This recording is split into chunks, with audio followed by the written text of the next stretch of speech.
like to call the meeting to order, the Camarillo Planning Commission. Welcome anyone out there who is tuning in and for all those in attendance tonight. This is the regular meeting of November 1st, 2022. If Secretary, please call the roll. Commissioner Talmadge. Here. Commissioner Edsel. Here. Vice Chair Vandermeulen. Present. Chair Espinoza. Here. If Commissioner Edsel, lead us in Pledge of Allegiance. Please stand and join me in the flag, please. I pledge allegiance to the flag of the United States of America and to the republic for which it stands, one nation, under God, indivisible, with liberty and justice for all.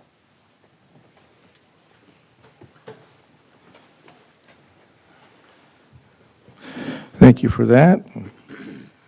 And it is kind of a new feeling here, having no partition separating us up here at the dais. I can hear you better. That's good. So I want to move on to our consent item, which is just the minutes of our last meeting, which just involved the city tour for commissioners. If I can get a motion for approval of consent. I'll put out a motion to approve. I'll second it. Moved by Vice Chair Vandermeulen and seconded by Commissioner Edsel. Please vote.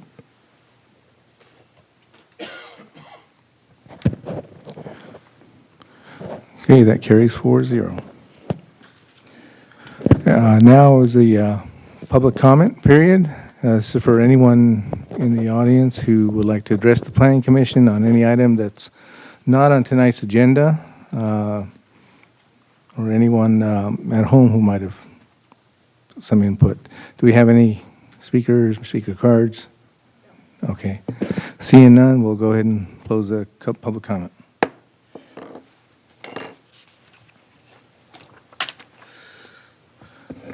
Okay, next we have a discussion item, item B. This will be CPD 252, Commercial Plan Development, Ralph's Fuel Station. Adopt a resolution approving CPD 252 subject to the recommended conditions of approval. If we can get a staff report for that. Yes, thank you, Chair. Our Assistant Planner, Mitchell Morrison, will be giving the presentation tonight. Good evening, Chairman Espinoza and Commissioners. This evening I'll be presenting on Commercial Planned Development 252, proposed by Sustainability Engineering Group. Essentially, it's a story of a little gas station that could. This is the proposed project, which is located at the southeast corner of Ponderosa Drive and Las Posas Road in the context of the Las Posas Plaza Shopping Center, which I'm sure you're familiar with. The existing site is vacant, and it previously served as a fuel and service station in the past. The proposal is to construct a Ralph's Fuel Center totaling 4,135 square feet. The bulk of that being the canopy. There would be a small kiosk with a manager on site for the operation of the fuel center. Here's a view of the existing project site. This is looking southeast from the intersection of Ponderosa Ave and Las Posas Drive. You can see that there's existing curb cuts there along the side of the site, along the road on the east and north that would need to be brought to current code standards. In terms of background, the site was developed with an auto service station previously that included fuel sales and automotive servicing, and I searched as far and wide as I could, and my conclusion was that the development of that service station predated incorporation of the city in 1967. The previous station featured 2 sales and auto maintenance building, 2 service bays, 3 dispenser islands, and a total of 6 dispensers or pumps. And that station closed in September of 1997. The story continues in June of 2001 when all the above and below ground site features, including the underground storage tanks, were removed and soils remediation began. And the site has remained vacant since then. So for 21 years, the site has been vacant. And in December 28th of 2020, LA Regional Water Quality Control Board issued a letter that the site had been closed and the site closure was proper and met the health and safety code requirements. Here's the site plan. I've added some labels just to make this clear to you. It's a 0.42 acre site. It's really a tight site in terms of fitting all the elements onto it. There would be five dispenser islands with a total of 10 gas pumps that are shown here with the descriptive labels. And the pumps will be arranged around a kiosk with the employee on site to manage operations of the gas center.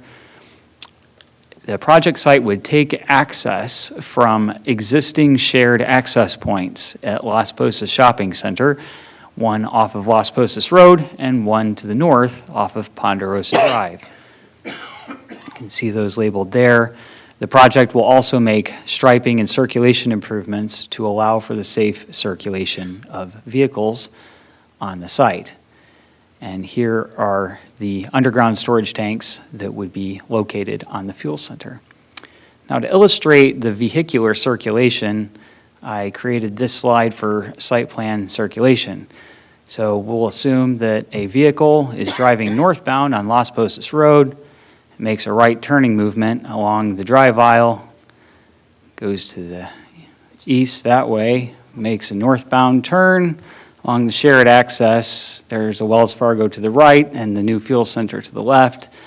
Vehicle makes a left turning movement here, fills up at the pump, puts in their Ralph's Rewards fuel account information to get their precious 10 cents a gallon, which all adds up, then departs off to the site here, making a right turn movement onto Las Posas Road, and then waiting on Las Posas Road for typical circulation on the site.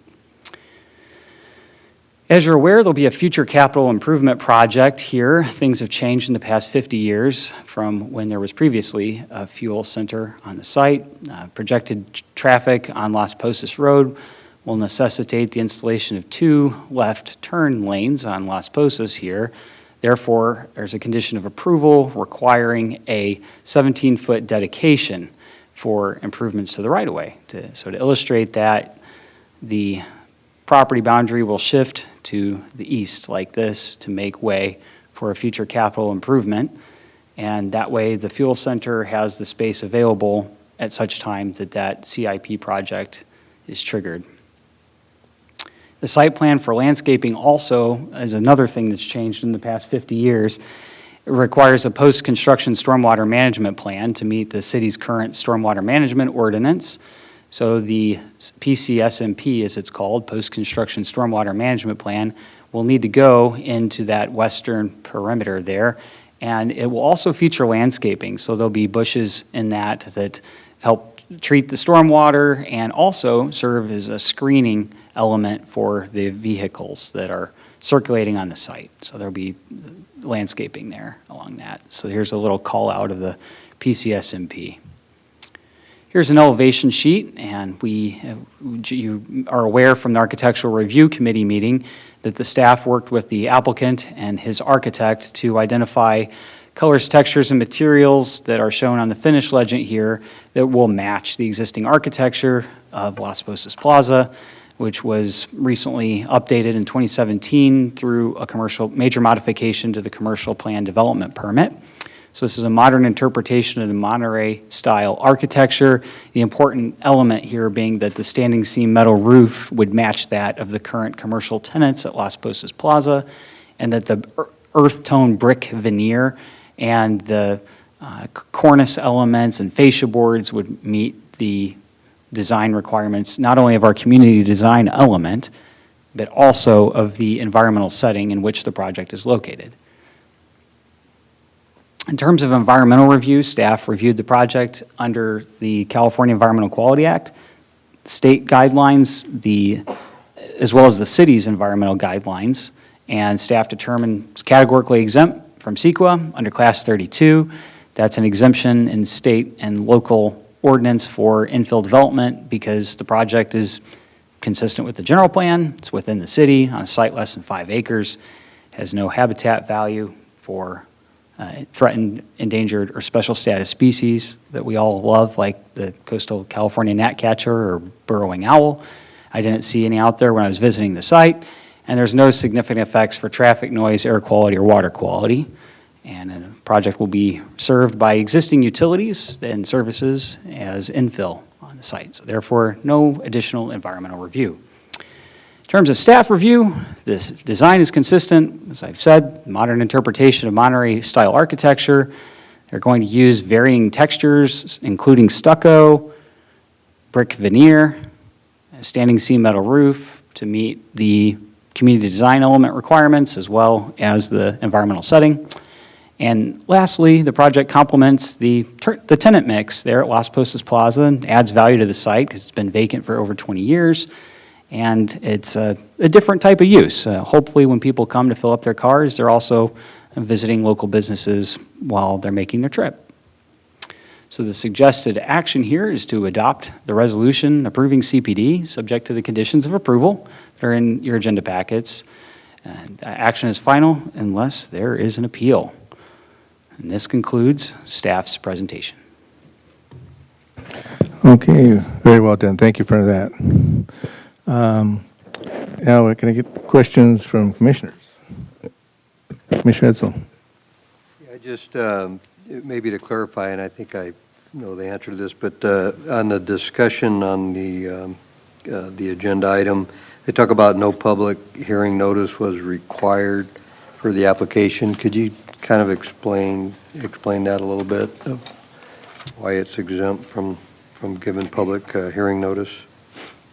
Sure. Under the current city municipal code that's cited in the agenda report, there is not a requirement for a public hearing for commercially and industrially zoned properties. Instead, the notice is provided to the applicant and the agenda item is posted on our city website. So the notice they're talking about is the one where you send it to people that live within a radius type of thing? Yeah, that would be required for conditional use permits or for residential.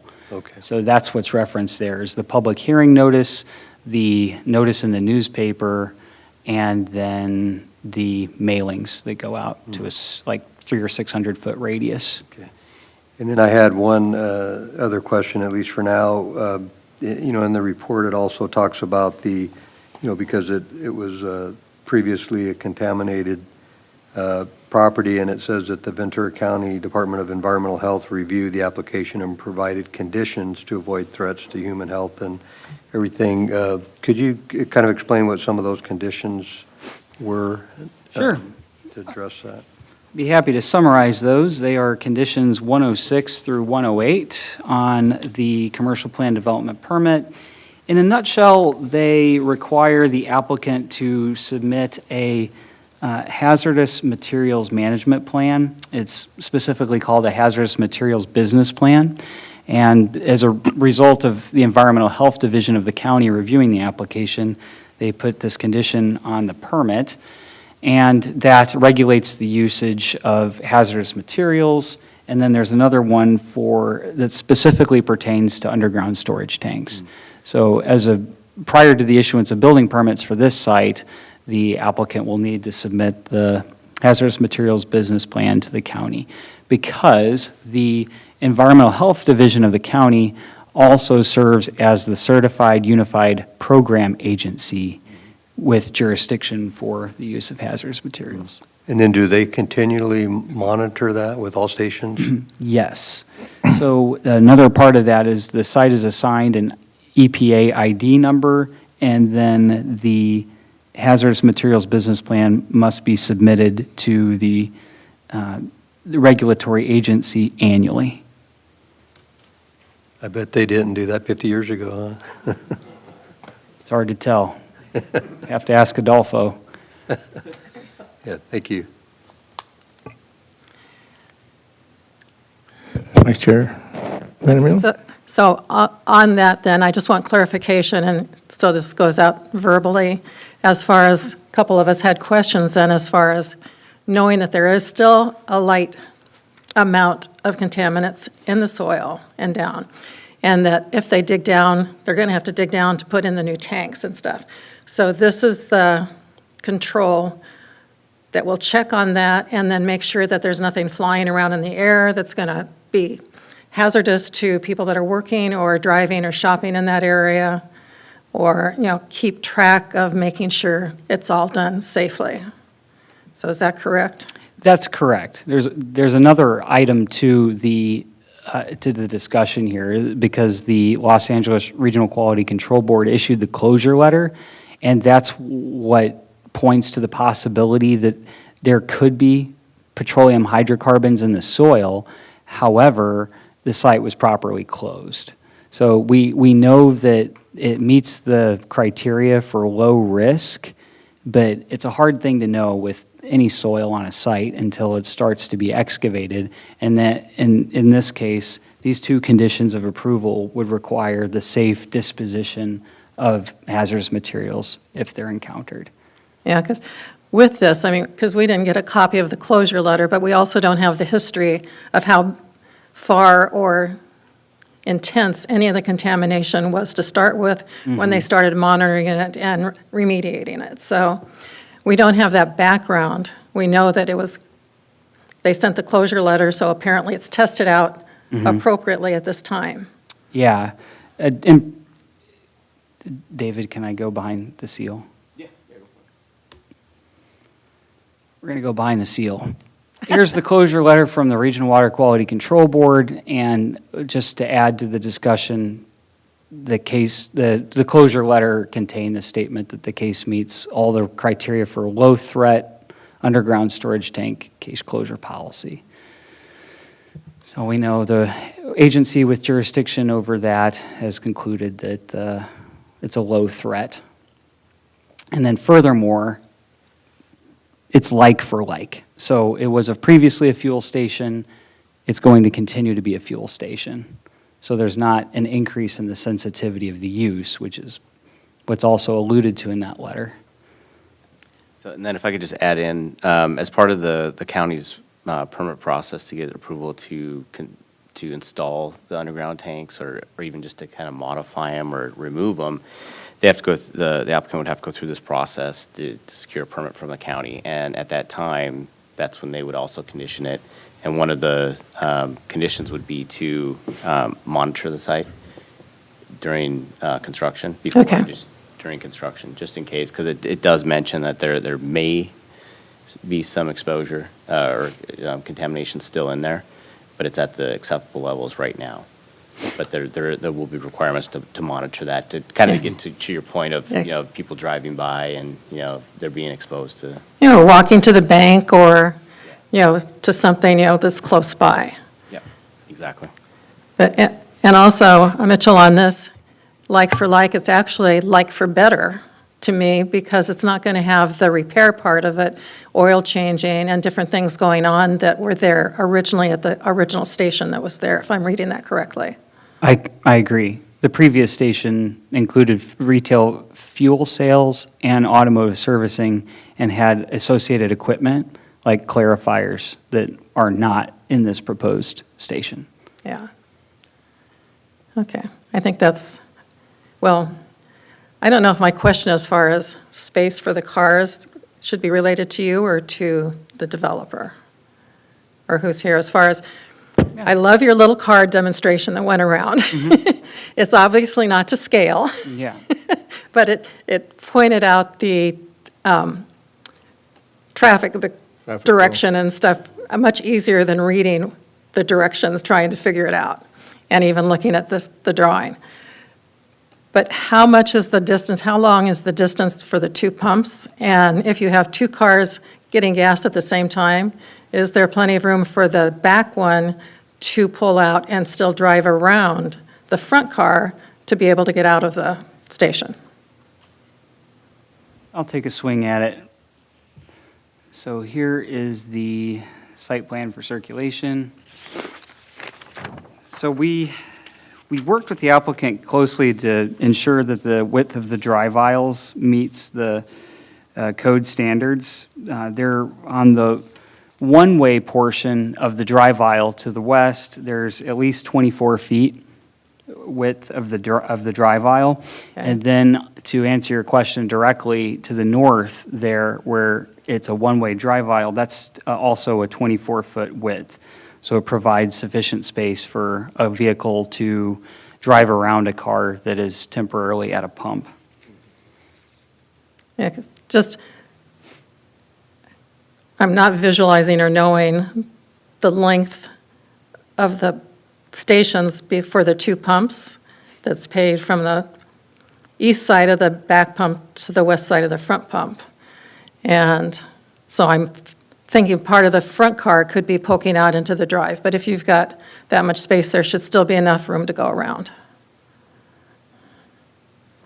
Yeah, my understanding is it's 40 feet, so it provides sufficient room. Okay. Thank you. As based on the fully scaled architectural plans. Okay. I knew I should have looked at it early. Because I was having trouble reading our little one that we had at home. Thank you. That's all I have right now. Commissioner Talmadge, questions for staff? Yes, there were numerous conditions that were applied to the project, and included in our package was a narrative of the meeting between city staff and the developer regarding the conditions of whether or not they were to be included or not included. My understanding is that all conditions were approved as noted. Now, is there an exception to that? In other words, were some of the conditions eliminated or redefined or otherwise? Yes, we received a condition objection letter that objected to 35 conditions of approval. So we looked at each condition to see if it truly applied to the project site. In some cases, they could be omitted, they weren't applicable. And then in some cases, we modified the language, for example, because, for example, like the landscaping on the west, right? So in that case, there has to be a post-construction stormwater management plan installed, so we modified the language of the condition to make it satisfactory to the applicant. So staff either eliminated the condition because it didn't apply, or modified the language of the condition to the applicant's satisfaction. Okay, case in point, food service. Is food service going to be provided by the attendant or not? Or is it just to process payments, credit card or otherwise? I'll defer to the applicant, but Food service, just, snacks, chips, stuff like that, that they'll buy from inside and they'll scan it and clean out some, but they'll process food or hot food or anything like that. and then there's a condition of approval that the county also reviews food sales. I think that's condition 108. The county regulates food sales from the kiosk. So, but it would be, as the applicant stated, prepackaged foods rather than foods made on site. Would the food that is available, would it be a walk-in situation, or would the person obtain something from the attendant at a window? Or would anyone be coming into the building? No walk-in, the ladder, like you said. Okay. So there is no public restroom facility in the building itself? We can reserve, if we can hold questions for the applicant, Okay, following the staff. that's fine. So to If I answer- prefer it, then- To answer your question, Commissioner Talmadge, customers would not enter the kiosk. It would be a walk-up situation where customers come to purchase prepackaged food items from the attendant. It would not be a walk-in. Okay. I noticed that in the conditions, and I should have written it down, but I didn't.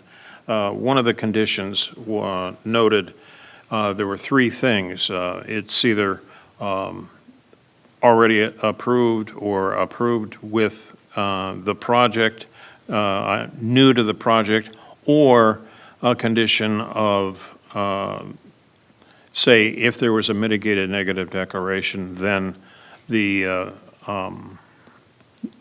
particular item would be covered by that. Since we did not do a mitigated negative declaration, I think that any reference to the CP, in other words, it was covered as a separate item, ought to be eliminated. And I know that there was one in there, maybe others, but right at the beginning of the particular condition. Can And you, I don't recall exactly where it was. It seems to me it was in the first third. in the first third of the conditions of approval? Right. Okay. I don't have a copy in front of me, except the computer. That you saw an MC? Because there shouldn't be any MCs in the Public Works. Did you find it? No, there are no MCs in the conditions. Did you Okay. see an MC? There was at least one in there, if not another. My point is that it should be eliminated as a CP, as a condition of approval based on a mitigation measure, because we did not have a mitigated negative declaration. Yeah, I think you're referring to condition 103. It's under air quality. So we can just remove the MC.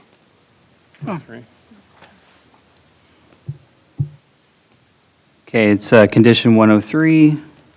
Staff can remove the reference to MC for mitigation condition because it's a condition of approval Okay.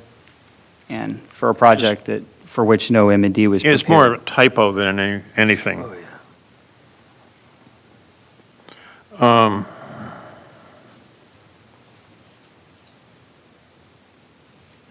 Do we have any indication from the adjacent bank as to the advisability or non-advisability of the project?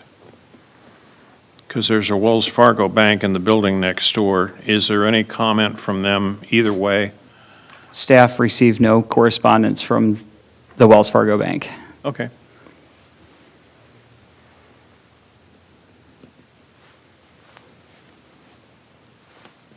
Then I'll wait till the applicant comes Further forward. questions? Okay. Thank you. Thank you, Mr. Talmadge.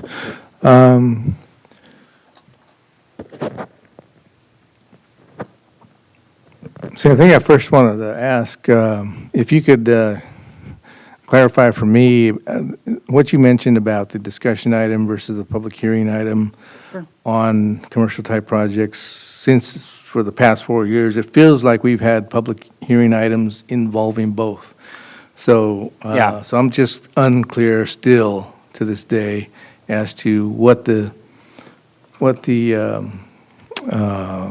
triggers are for making it either a public hearing item or a discussion item. Because something like this, a service station, fueling station, even though you're not doing auto body work or anything of that nature, you're still, dispensing fuel, and you're still having tankers come in and refueling underground tanks.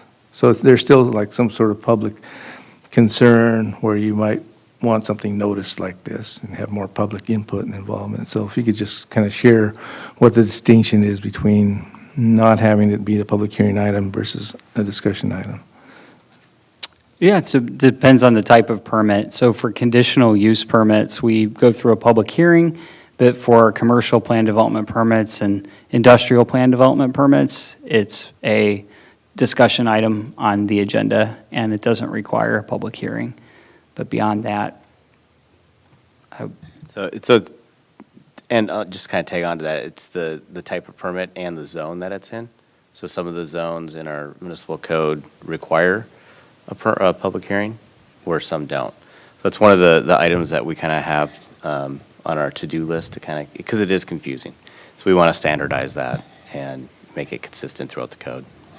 Okay, yeah, I mean, to the extent possible, where we can make this a public process, I think that's kind of what I think is preferable if there's a choice there in how we approach the projects that come through, because public input is important, and I just feel that that's something that should be considered. So 20 years, as far as this being a vacant lot, over the course of 20 years, has there been any interest in developing that parcel, or that part of the parcel? So I've been here for 7 years, and every once in a while, we would get a call, what's going on with that lot? It's right on the corner, and then, we kind of let them know that the city is monitoring it. We had annual communication with the property owner's representative on how they're progressing with their remediation with the county. For the last, I think, 2 years prior to getting the letter, they're close. They kept thinking, oh, I think we're going to get it, I think we're going to get it, but we would continue to check in with them and monitor the situation there, and just kind of inform the public, when they would, call and inquire on the site, that it's, there is some contamination that they're remediating, and they think in a few years that it'll be, the county will issue the closure letter. Well, that did happen now. So, and now we're here, we're ready to develop the site again. Okay, so it was really involving the process that began 20 years prior, 2001, when they basically started the mitigation process of the contaminated. Yeah, that's exactly correct. Took, approximately 20 years to mitigate the contamination of the soil there from the previous user. So it got to a level where the Los Angeles Regional Water Quality Board said, you're good to go. We're going to sign you off, but we're still going to tell you in a closure letter that there may be, with the word may, data that suggests that there's soil that could be contaminated that would pose a significant risk of some sort. So what, it seems a little bit almost contradictory to saying, okay, we're at the point where we can sign you off, but then we're going to tell you in the sign off that maybe there's a hazard there. So I'm wondering if the language they use seemed kind of strong. So is there or isn't there really a risk there with the underground soil still? And if there's not, can you just maybe respond to the way they? Yeah, Because that wasn't in the closure letter, didn't really include that part of the language or what they actually said. Right? Yeah, they're the regulatory agency, and they feel that at this point that the contamination has been reduced to acceptable levels, but I don't really want to speak for them or put words in their mouth. But they do have that caveat, and they're saying that, but there may be a potential. I don't know what they exactly mean by that. I could probably only speculate. Maybe there is a small pocket that if you dug it up, it would, that area, that concentrated area could, meet, or be higher, slightly higher than the acceptable level, because they only monitored certain areas of it, but there might be a small pocket of a higher concentration. Yeah, I don't know if you remember, but I remember over the years, it's been 20 years, they've always had monitoring equipment on that. And so, they probably checked that, and it dissipated to the point where it got below the acceptable levels. Because, for 20 years, that thing was fenced off, and they had some equipment there that was monitoring it. So I always kind of felt sorry for the owner of the property. It took 20 years to clear that lot. Okay. Yeah, so I just, as you said, through the permit process, they will ensure that if in the excavation process, that there is anything there that requires remediation, it takes place before going forward with construction. Is that correct? Yes, that's correct. Okay. And then the traffic situation, which is 2 left turn lanes that is proposed in the future because of the current traffic volume. How's that actually going to line up with, because if you have 2 left turn lanes, the current lane that goes straight lines up across the street or on the north side of Ponderosa.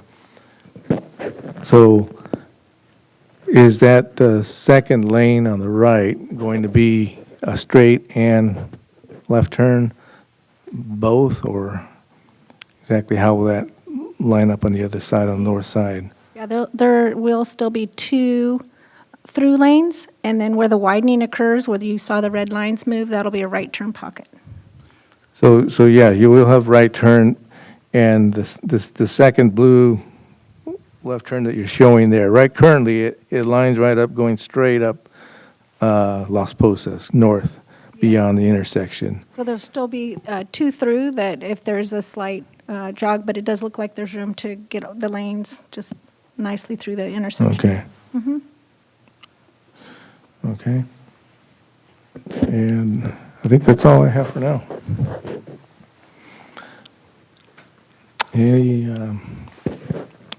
With that, any further questions for staff at this point? Seeing none, we'll go ahead and open up and see if the applicant would like to present to the commission. Thank you, Mr. Chairman. Good evening, members of the commission. As far as the presentation goes, Mitchell was not only comical, but very thorough in his presentation, and we appreciated his help throughout the process. He did a very good job.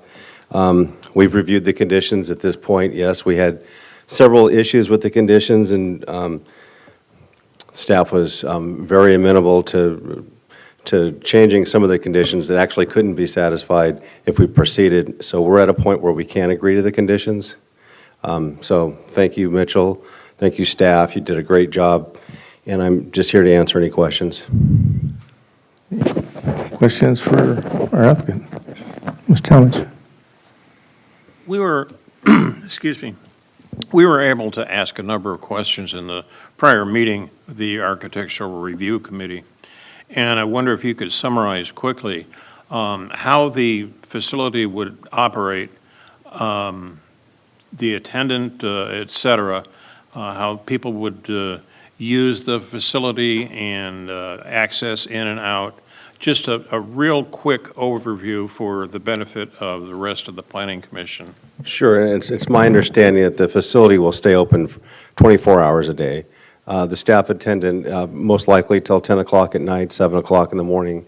With respect to the food service, if we are serving food that is cooked or not prepackaged, we'd have to get the health permit. That is a condition of approval. We don't intend to do that.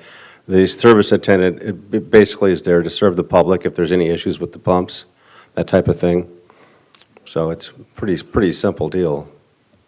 Right. Can you talk a little bit about ingress, egress from the site? Yeah, ingress and egress, it was an issue that was brought up by the Public Works Department. We satisfied their concerns on top of the Public Works review of their traffic division. Kroger is also very stringent upon how they circulate their traffic through their stations, and that had to be satisfied as well. So we've got the Kroger staff who deals with this on a day-to-day basis on all of their facilities along with Public Works. So it was a double review, and we're satisfied at this point. I don't know if the guy can go around the car in front of him, but I certainly hate that when that happens to me. But I think it is possible, to answer your question. Okay. Yeah, I wouldn't want to have to wait for the car in front of me to leave so that I could leave. I get it.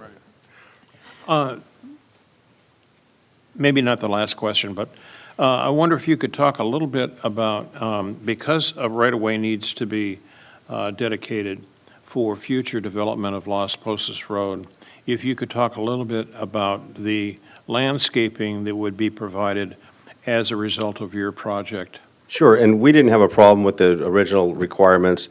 Our original landscape plan had trees, and trees and roots don't go along well with bioswales. So we took the trees out, and Mitchell was amenable to have our landscape plan changed to have low shrubs, which don't have growing roots, and I guess if you need to somehow maintain the bioswale, we can do that without running over trees, which would be next to impossible. At the same time, the public would be protected with respect to visibility by some shrubs that grew to an adequate height to screen the trees, as Mitchell indicated earlier. And we don't really have a preference on the type of shrub, but we do have a professional landscaper working on that. Okay. Want me to keep going? You have any further questions? I'm done. Okay. Mr. Ritzel? And I asked at the Architectural Review Committee that I thought would be interesting too is as far as, Ralph's and the gas stations, you guys are doing an expansion. mention that we just recently approved one for bonds, and that's the first one we've seen around, in our city that has done that. But are there other ones in California that you guys have for the Ralph Station? I'm not familiar with the Ralphs. We do Food City, and Casey could probably answer that question better than I can. He's the. Yeah, I'm also the applicant. My name is Casey McKeon. Yeah, to answer your question, they, if appropriate, would like to add fuel to all their brands. So Ralph's, Food for Less, Food City, et cetera. So we are working on other projects in California. So we've done one in Calexico, Temecula currently, El Centro. So yeah, Okay. it's a good amenity to the community. It's like, to answer your questions, first-class operation, very streamlined. Once you guys see it, you'll be very proud of it. And obviously, it's a tremendous sales tax generator as well to the city. So Okay, great. Thank you. no.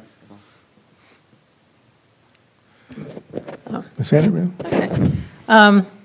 One, I'm very familiar with the Kroger's and Vons service stations from Phoenix. So, That's where we're from. yeah, they're all over Phoenix. And as far as like the kiosk and the food service, some of them have a few shelves outside of the kiosk so that you can grab and go some munchies or food or beverages or something, and just pay for them at the kiosk, but really not in the kiosk. So, I can visualize that from where I've been at the stations in Phoenix. We had an ice machine and some outdoor amenities, and we were told that's not acceptable in the city of Camarillo, so we took it out. Okay.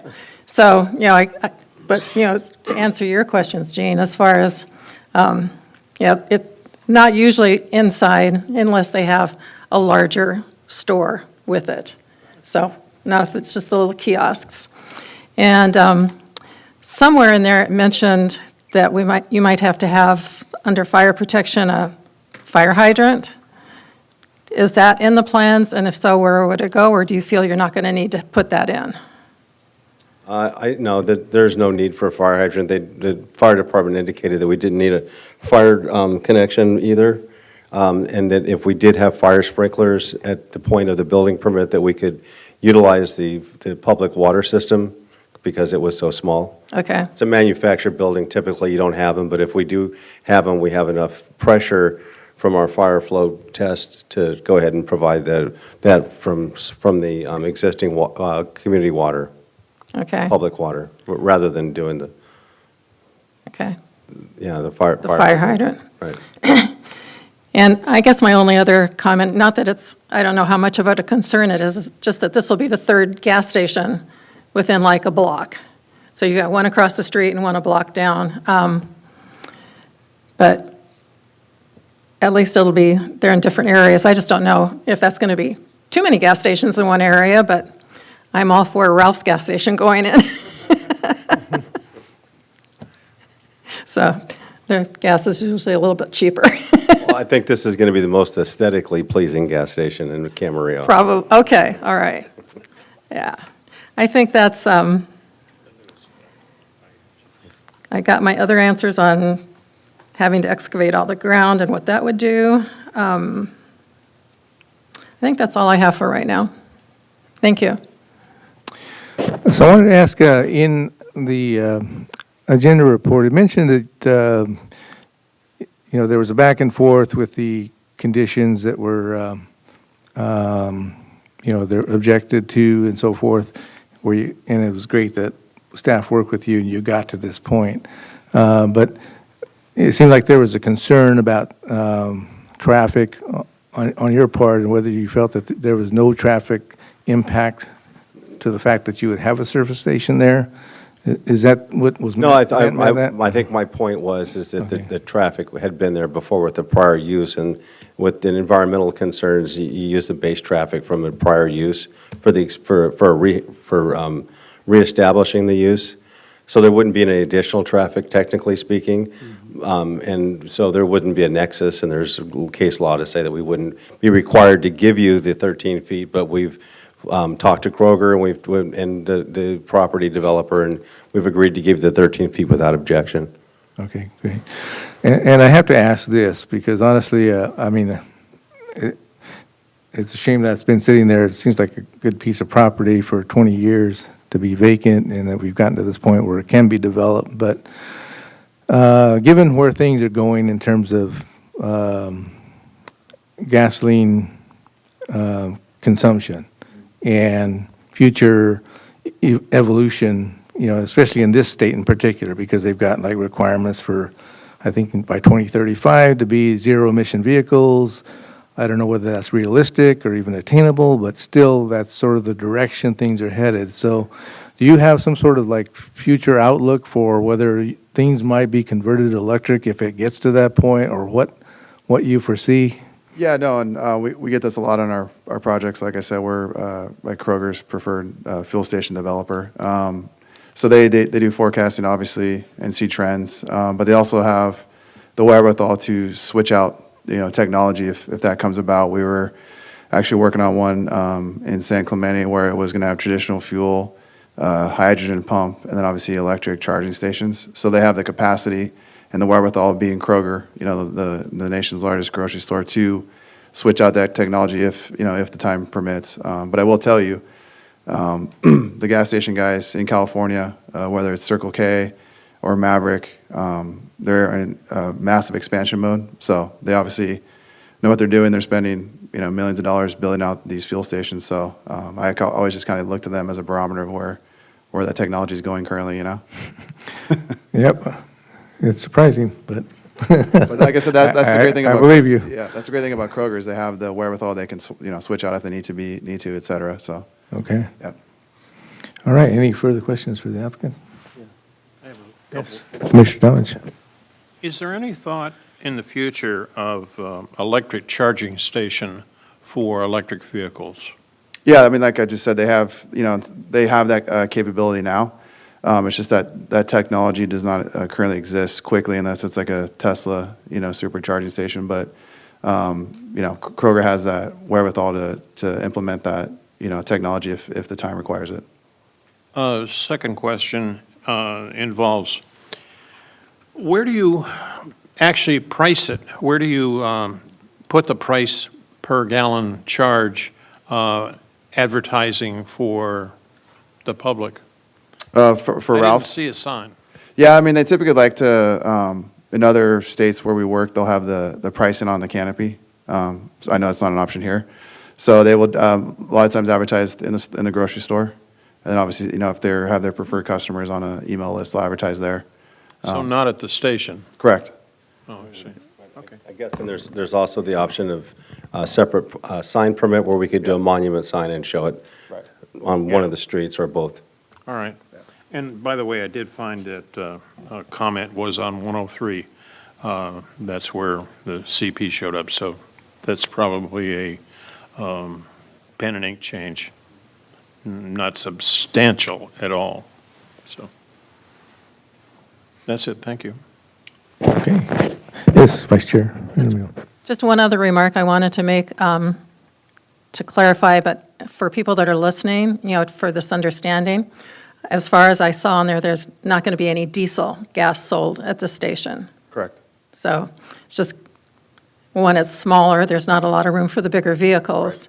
But yeah, I didn't see anything related to diesel on the plan. So I just wanted to put that out there. So for people that are listening, if, wondering what they're going to be selling at the gas station or what type of traffic it's going to get. So that's all. Yes, Commissioner Edsel? Say I'd call for a resolution if. Okay. So no further comments? We have to close. Oh, yeah, we need the review report for the architectural committee. Yeah, we met earlier as the Architect Review Committee just to review it solely from an architectural standpoint. And so we felt it was compatible. It was near the heritage zone, but actually not right in it. But it still kind of met the heritage zone design and more particularly the remodel of the center that recently occurred. It's consistent with what's in the center, and we felt it would match good and look like it's part of the center. So on that basis, we approved it. Thank you for that. And were there any other commissioner comments to make? All right. Or just on the project in general? before we call for resolution? Did you call for public comment? So we did, yeah, for public comment on this item, do we have any cards? Okay, so we'll close that. Okay. And no further commissioner comments to make on the project before we call for resolution? I will just add that I think it's a good project. I think it's going to look nice, and like I say, I'm familiar with the grocery store gas stations from over in Phoenix, and they're usually a pretty good plus. Like over in Phoenix, I think QT stations are like the most prevalent standard gas station, private gas station, and the prices there anyways were, for the grocery stores, are pretty equal to that. And so I think it's going to be kind of a nice addition. They did take a lot of great pains to work with the traffic flow, and I think you're not going to be exiting into the street from, it's controlled enough that it shouldn't be a problem, off of the main street, so I think it's a good plan. Okay, well, yeah, the only thing I would want to say in addition is just that in terms of land use and zoning and general plan, I feel that the project fulfills, the requirements within those guidelines. Staff really worked hard on this. I could tell from reading the agenda report and the comments and the condition matters that came forward. So I know a lot of work went into this in order to get it to this point.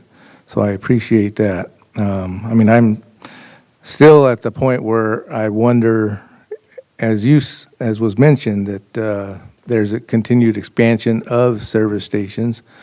I see quite a few Teslas everywhere I look, and I know that that's coming, and I know the people paying $6 a gallon for gasoline are probably looking that direction now as consumers. So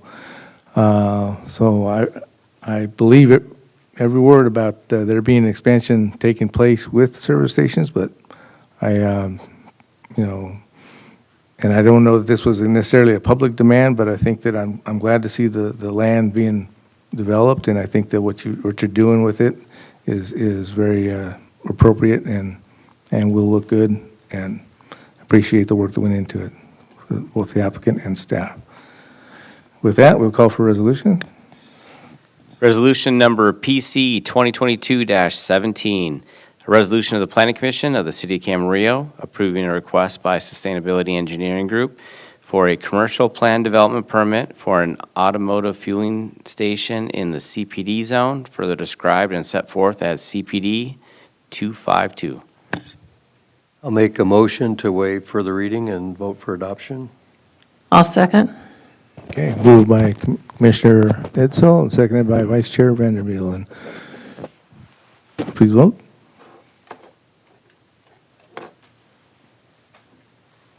That project passes 4-0. Thank you very much.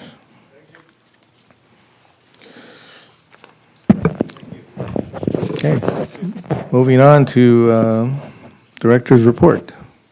Yes, thank you, Chair. I just have one item. So our last meeting of the calendar year 2022 is scheduled for December 6th, which we do intend to have. We have several projects that are tracking for that meeting, Planning Commission meeting. So put it on your calendar that we'll most likely be having that meeting. And then that'll be the last meeting for the calendar year. What was the date again? December 6th. December 6th. Okay, any commissioner comments, final comments? So there's no meeting in 2 weeks. Okay. I will be gone. Just compliment the staff on this one. You could tell there was a lot of work that went into that, a lot of back and forth with the developer, and it seems like that you worked with them, and we still got what we needed as well, and it's going to be a good project. So, and the report was so complete that it kind of made our job easy, I think. So thank you for that. Yeah, I enjoyed the animated car. I was trying to read through the directions, read it verbally, all the planning and stuff, and then going back and looking at the picture, the blueprint of it and stuff, and it's like, okay, I think I understand it, I think I can see it, but the little car was a great addition.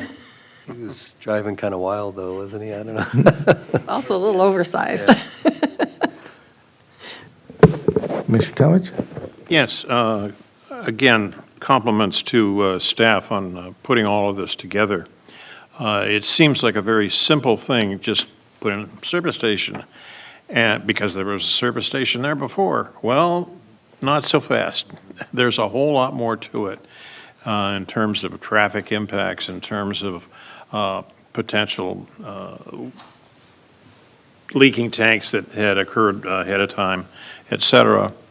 And to unwind the project and then put it back together again, I thought was quite well done.